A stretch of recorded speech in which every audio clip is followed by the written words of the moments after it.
Maklobah, for the audience that's not aware of what Maklobah is a Palestinian stable dish. So it's Maklobah means when you yaklib, meaning flip or you put upside down. So the reason why it's Maklobah is because after we cook everything, we put the meat, then the fried vegetables, then the rice, then we put a plate to hold everything in place, and we put the sauce, the broth, and after it's cooked and saturated, we flip it. And that's how we serve it. It becomes upside down. So I didn't know how to cook back in 1973.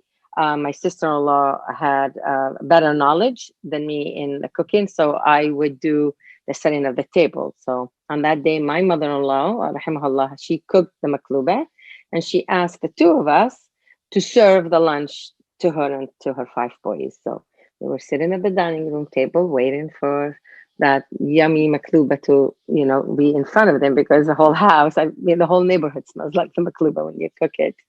And so my sister-in-law would do the salad, and I would take the salad out and put it in front of them on the table. I had the plates, I had the utensils and the glasses.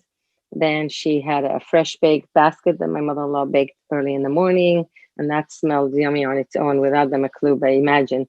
And so I put that in front of them too.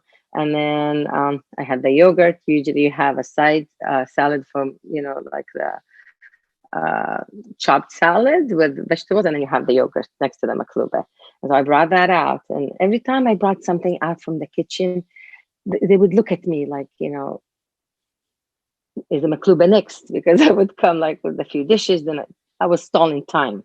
So every time I would go back to the kitchen, I would see the anxiety on my sister-in-law's face while she's checking on the rice, if it's completely done yet. So it wasn't done yet. It took maybe about half an hour of me going out with silly little plates. 1 minute, the plate with the cured olives, 1 minute with the plate of the cucumber pickles, just to stall them and to keep them, busy talking and eating the side dishes and the bread. They were dipping the bread with the salad and inside the oil.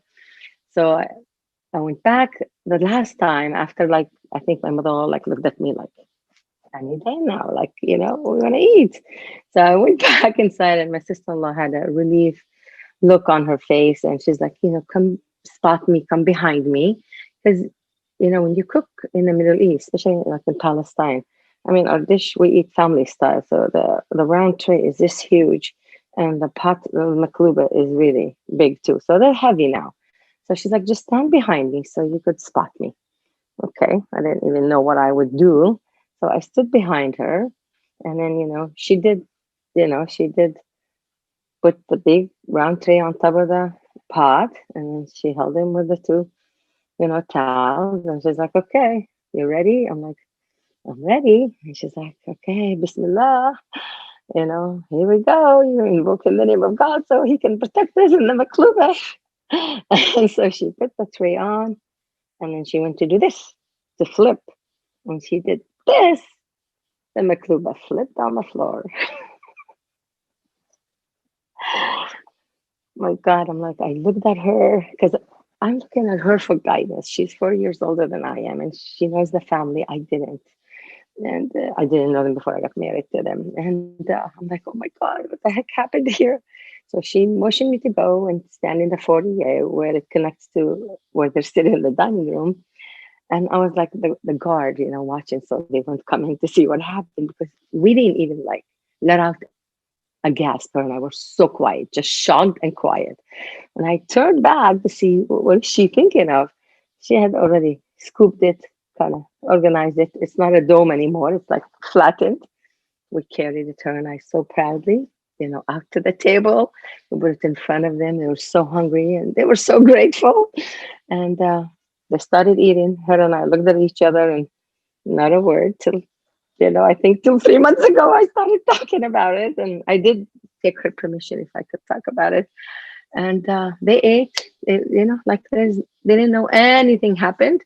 Her and I had our bread and our salad, and that was it. But since then, maklobah became like my number one thing to cook for my clients and my family and my guests. So you're all on in Jacksonville for our reunion with maklobah, inshallah. Thank you.